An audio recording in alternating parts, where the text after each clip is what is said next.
Hey everybody, it's Matt at REenergizeCO. Today we're going to talk a little bit about EV charging, specifically EV chargers.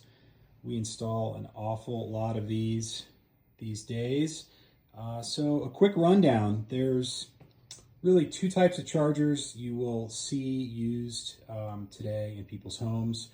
The most common is what's called a level 2 charger. So this is a great example of that. This is a product we use quite a bit. This is from Tesla. This is their universal wall connector is what they call it. This unit costs about $650, $700 for the component.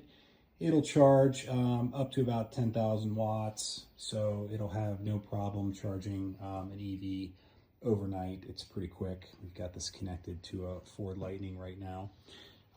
Couple things on this that I think are worth talking about.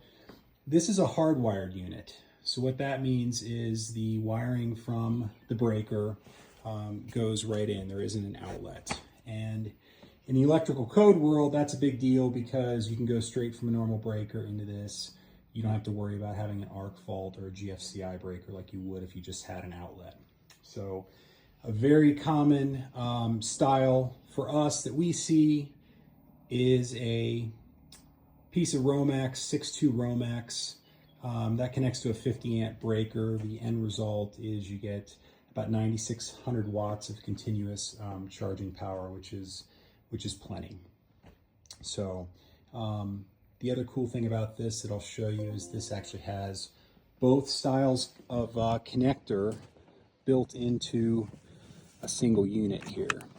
So this is the CCS plug, which is common for pretty much everything non-Tesla. So CCS stands for Combined Charging System, which was pretty common until the Teslas became more standard and really kind of everywhere. So NACS, North American Charging Standard, also known as the Tesla style, is becoming more common and kind of more universal. So the way this works, goes in the cradle right there. And if you were charging a Tesla, just kind of pull this out.